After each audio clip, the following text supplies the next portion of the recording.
بسم اللہ الرحمن الرحیم، رحمت الرحمن چینل میں خوش آمدید سامعین دی وقار۔ ہمارے بہت سے بھائی نئے گھر بناتے ہیں، بہت سی بہنیں نئے گھر میں آباد ہوتی ہیں۔ نئے گھر کی تعمیر کے بعد جب نئے گھر میں وہ شفٹ ہوتے ہیں تو وہاں ان کو بیماریاں، وہاں ان کو مسائل و مختلف قسم کی تکالیف کا سامنا کرنا پڑتا ہے۔ بہت سے لوگوں نے اس مسئلے کے حوالے سے بھی رابطہ کیا، تو یہ بھی ایک اہم مسئلہ ہے جو لوگوں کو پیش آتا ہے۔ کچھ لوگ نئے گھر میں شفٹ ہوتے ہیں کرائے کے گھر میں، وہاں ان کو بیماریاں، مسائل و تکالیف کا سامنا کرنا پڑتا ہے۔ کچھ لوگ نئے گھر تعمیر کرتے ہیں، وہاں ان کو ایسے مسائل کا سامنا کرنا پڑتا ہے۔ تو یہ بات ذہن میں رکھیے کہ جب انسان نیا گھر بناتا ہے تو اسی کنسٹرکشن میں 3 مہینے، 6 مہینے، سال لگ جاتا ہے۔ اور اتنے عرصے تک جب وہ گھر خالی ہوتا ہے تو وہ انسانوں کی رہائش سے خالی ہوتا ہے، جنات کی رہائش سے وہ خالی نہیں ہوتا۔ جنات وہاں پہ آ کر اپنا بسیرا کر لیتے ہیں، وہ جگہ اپنے لیے پسند کر لیتے ہیں، وہ خالی جگہ ہوتی ہے، کوئی رہتا نہیں ہے تو وہ وہاں رہنا شروع کر دیتے ہیں۔ پھر جب اس گھر کی تعمیر پوری ہوتی ہے، وہاں انسان آ کے رہنا شروع ہوتے ہیں، تو کچھ ایسے جنات ہوتے ہیں سرکش جو انسان کو پسند نہیں کرتے کہ وہ اس گھر میں رہیں، تو وہ مختلف مسائل پیدا کرتے ہیں ان گھر والوں کے لیے، ان کو تنگ کرتے ہیں، بیماریاں، مختلف مسائل ان گھر والوں کے لیے بناتے ہیں تاکہ وہ یہ گھر چھوڑ کر چلے جائیں۔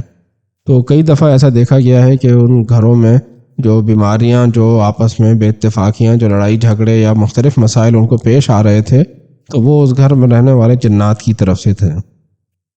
اس کے حل کے لیے کوشش یہ کریں کہ جب بھی آپ کسی نئے گھر میں شفٹ ہوں، چاہے وہ کرائے کا گھر ہو، چاہے وہ نیا تعمیر شدہ گھر ہو، جب کسی نئے گھر میں جائیں تو سب سے پہلے وہاں اللہ کریم کے کلام مجید کا ختم کریں، قرآن مجید کا ختم اس گھر میں کروائیں۔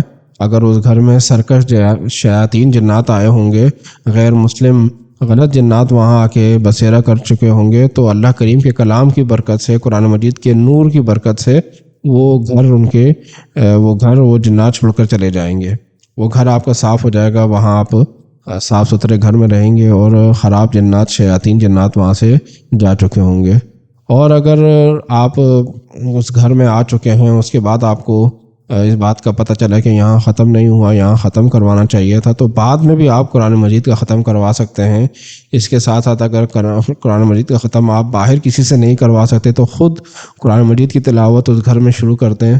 سورہ رحمان اونچی آواز میں اپنے گھر میں لگائیں، موبائل میں یا کمپیوٹر پر اونچی آواز میں لگائیں، تو اس کی برکت سے بھی انشاءاللہ العزیز گھر کی صفائی ہوگی۔ سورۃ بقرہ آپ اونچی آواز میں قرآن مجید کی تلاوت اپنے گھر میں لگائیں، اس کی برکت سے گھر کی صفائی ہوگی، جو خراب جنات ہوں گے وہ وہاں سے چلے جائیں گے۔ اس کے ساتھ ساتھ ایک مجرب وظیفہ ہے جو مجھے میرے مرشد پاک غوث الزمان ڈاگ اسماعیل خیل شریف کے بابا جان نے عطا فرمایا تھا کہ اگر کسی گھر میں جنات لوگوں کو تنگ کر رہے ہیں تو اس گھر کی صفائی کے لیے آپ گھر کا کوئی سا بھی فرد اتنا پانی اپنے سامنے رکھے کہ جو گھر کے چاروں کونوں میں ڈال سکے، اتنا پانی اپنے سامنے رکھیں۔